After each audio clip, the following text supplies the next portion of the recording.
ನಿನ್ನೆ ಹಾಗೂ ಇವತ್ತು ಒಂದು ರೀತಿಯಾದಂಥ ಸುಕೃತ ನಮಗೆ.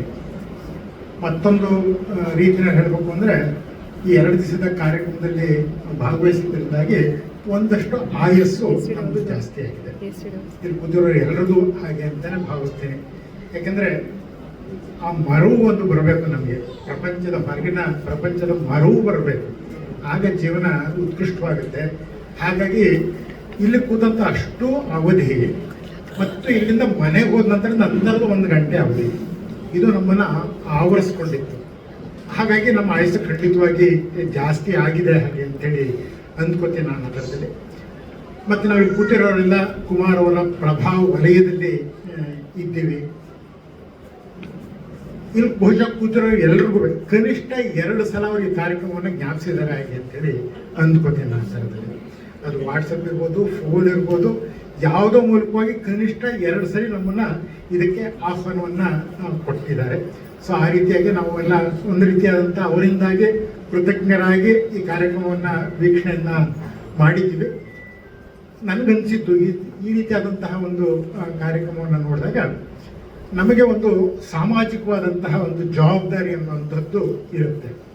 ಯಾಕೆಂದರೆ ಅವರಿಗೆ ಕಲೆ ತಾನಾಗಿ ಒಲಿದು ಬಂದಿರಬಹುದು, ಆದರೂ ಈ ಸಮಾಜ ಅವರನ್ನು ಗುರುತಿಸಿ ನೀ ಹೀಗೆ ಹಾಗೆ ಅಂತ ಹೇಳಿದ ನಂತರ ಅವರೊಂದು ಮಕ್ಕಳಿಗೂ ತರಬೇತಿಯನ್ನು ಕೊಟ್ಟರು, ಬಾಕಿಯವ್ರಿಗೂ ಒಂದಷ್ಟು ಜನ ತರಬೇತಿಯನ್ನು ಕೊಟ್ಟರು.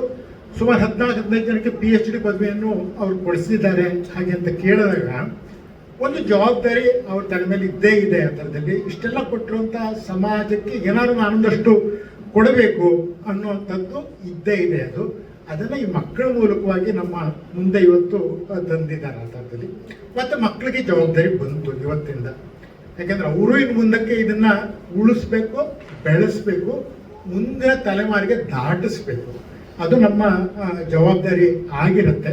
ನಮ್ಮಲ್ಲಿ ಸಾಮಾನ್ಯವಾಗಿ ನಾವು ಆ ಥರ ಹೇಳ್ತೀವಿ, ನನಗೆ ಭಾಳ ಆಸೆ ಇದೆ ಆದರೆ ಟೈಮೇ ಇಲ್ಲ, ನಮಗೆ ಪುರ್ಸೊತ್ತೇ ಇಲ್ಲ ಅಂತ. ರಾತ್ರಿ ಹೊತ್ತು ಮಲ್ಕೊಳ್ಳೋಕೆ ಮುಂಚಿತವಾಗಿ ಬೆಳಗಿಂದ ನಾನು ಏನೇನು ಮಾಡಿದೆ ಅಂತ ಹೇಳಿ ಒಂಚೂರು ನೋಡ್ಕೊಂತು ಅಂತ ಹೇಳಿದ್ರೆ ಹೇಗೆ 4-6 ಗಂಟೆಗಳನ್ನ ನಾನು ವ್ಯರ್ಥವಾಗಿ ಕಳೆದಿದ್ದೀನಿ ಅನ್ನೋದು ನಮಗೆ ಎಲ್ರಿಗೂ ಅರ್ಥ ಆಗುತ್ತೆ. ಟೈಮ್ ಇದೆ, ವಾಚ್ ಬಿಟ್ಟಿದ್ವಿ, ಅದು ಪುರ್ಸೊತ್ತೇ ಇಲ್ವಲ್ಲ, ಎಂಥ ಮೋಸ ನಮಗೆ ನಾವು ಮಾಡ್ಕೊಳ್ಳುವಂಥದ್ದಲ್ವ ಅಂತ. ಈ ರೀತಿಯಾದಂತಹ ಕಲೆಗೆ ಮಕ್ಕಳನ್ನ ಅರ್ಪಿಸುವಂಥದ್ದು, ಮತ್ತೆ ಮಕ್ಕಳು ಅದನ್ನು ಒಪ್ಪಿಕೊಂಡು ಅವರಿಗೆ ನೀವು ಹೇಳಿದಾಗ ನಾವು ಕೇಳ್ತೀವಿ ಅಂತ ಹೇಳುವಂಥದ್ದು, ಈ ಎರಡೂ ಒಂದು ಅಪರೂಪವಾದಂತಹ ಒಂದು ಸನ್ನಿವೇಶ ಹಾಗೆ ಅಂಥೇಳಿ ಭಾವಿಸ್ತೀನಿ.